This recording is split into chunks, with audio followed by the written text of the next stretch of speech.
I want us to reflect upon the purpose behind the month of Ramadan. Because when we understand the purpose behind something, we have a means by which we can measure how effective our month of Ramadan is, and we can make changes to make sure that we get the most out of this month. And this purpose has been described to us by Allah Azza wa Jal in the Quran. After saying, A'udhu billahi minash shaitanir rajim, Bismillahir Rahmanir Rahim. يا أيها الذين آمنوا كتب عليكم الصيام كما كتب على الذين من قبلكم لعلكم تتقون. Allah Azza wa Jal said, the translation of which is, O you who believe, fasting has been made obligatory for you, as it was made obligatory for those who came before you, so that you may achieve taqwa. لَعَلَّكُمْ تَتَّقُونَ. Allah has made this the purpose, the primary reason behind the month of Ramadan. So the next natural question is, okay, what is taqwa? So taqwa is to do as much as you can to become more obedient to Allah and less disobedient to Allah. So the more obedience you do, the more prayers, the more fasting, the more dua, the more hope you have in Allah, the more love you have for Allah, and the less disobedience, the less haram, the less backbiting and lying, and the less haram income, and the less haram actions, and the less looking at haram and listening to haram. The less of that you do, and the more obedience you do, the closer you become towards taqwa.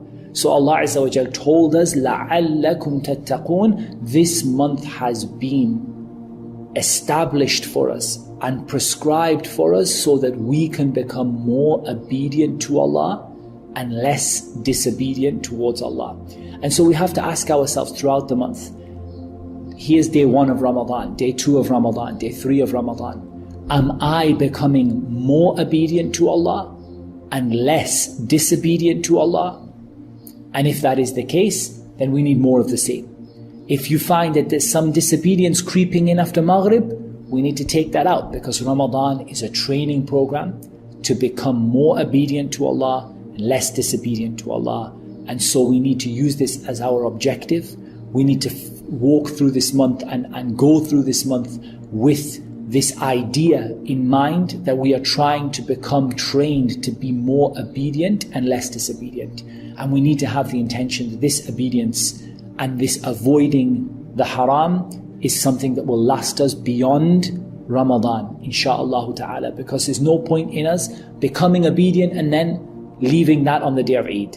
We want to be a people who, insha'Allah, start off with the intention of making a permanent change to become a better Muslim. لَعَلَّكُمْ تَتَّقُونَ. And Allah Azza wa Jal knows best. وَالصَّلَاةُ وَالسَّلَامُ عَلَى نَبِيِّنَا مُحَمَّدٍ وَعَلَى آلِهِ وَصَحْبِهِ.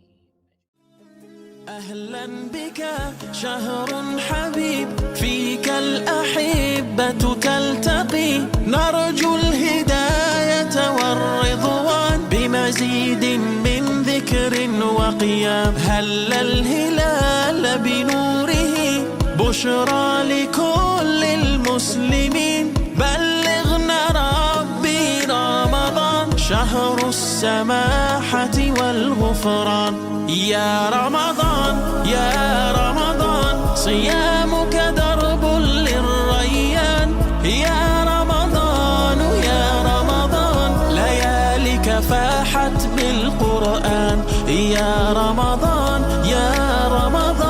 ليلة قدر خير ليال يا رمضان أهلا بك شهر الغفران. Oh, how I feel your warm embrace, blessings that have come like a tidal wave. I've come to you as a broken soul. You piece me together and make me whole. I praise your name for 30 days and every day after that like it's on replay.